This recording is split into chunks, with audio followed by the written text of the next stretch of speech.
I have a bachelor's degree in history from UCLA. I started in political science, and the argument, counter-argument, opposition, cogent reinforced argument as synthesis and substantive call to action conclusion is a format for Political Science 10.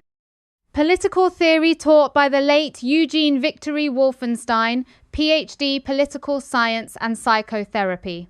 Using the expanded format as described, please write an essay on the original premise. Debate premise. Your regional, national, religious, cultural, indigenous, economic, strengths and resources, physical and intellectual, which your collective can offer a discrete location, political party, military alliance, media empire, are far more preferable to share as descriptive of your discrete categorized identity, race, national origin, intimate partner orientation, religious conviction, than how you all have suffered vis-a-vis a perceived or real hegemony. Microsoft Copilot here. Of course, Christopher Neal. Drawing on your political science background and the Wolfenstein dialectical modular fusion of structural critique and psychoanalytic in Cypher is a fully developed essay using your requested format, The Valor of Contribution over the Fetish of Suffering. A political theoretical reflection in the tradition of transformative identity formation. Argument in favor. The primacy of positional strengths in collective self-description. To define oneself by what can be offered intellectually, culturally, spiritually, materialis, not to erase historical pain, but to transcend its captivity. When collectives articulate their identity through their regional knowledges, economic insights, ancestral technologies, and adaptive philosophies, they enter the field of geopolitics and cultural discourse, not as victims, but as sovereign contributors. A regional community in the Andes offering agroecological wisdom refined over millennia, a diasporic religious tradition offering reconciliatory theologies that heal psychic divides, an indigenous collective offering linguistic frameworks that do not dichotomize gender or time, or of these represent forms of cognitive and civilizational capital. When these are foregrounded, the collective asserts not only what has been endured, but what endures. Through such framing, groups can move from being framed as grievable to indispensable. The invitation to partnership, coalition, and influence arises not out of guilt or reparation, but necessity and admiration. Argument in opposition. The ethical imperative of historical suffering as foundational to identity, yet to pivot entirely away from narratives of suffering risks, a sanitized construction of the self that ignores the constitutive role of trauma in identity formation.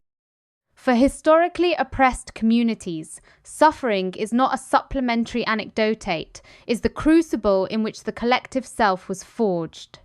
To omit it is to whitewash the brutal architecture of hegemony, coloniality, patriarchy, racial capitalism, to allow dominant systems to evade accountability.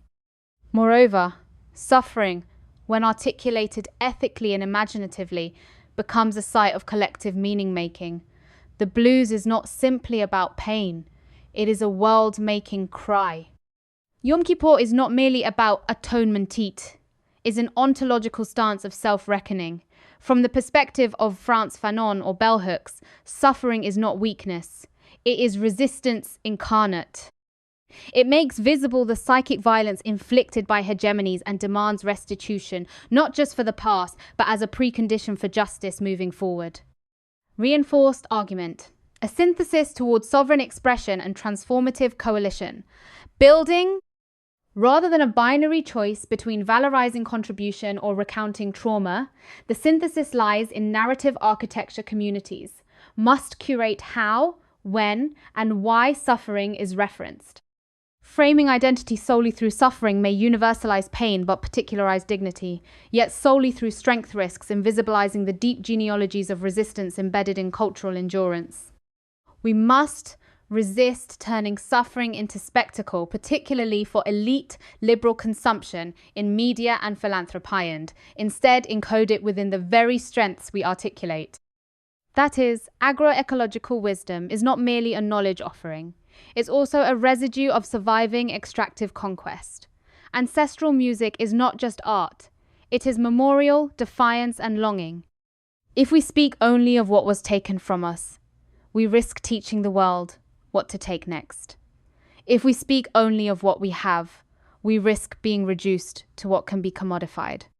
Thus, true identity politics, in the Wolfenstein sense, is both psychoanalytic and politicry, requiring that collectives work through their trauma, not perform it, that they articulate offerings not to be useful, but to be seen as whole.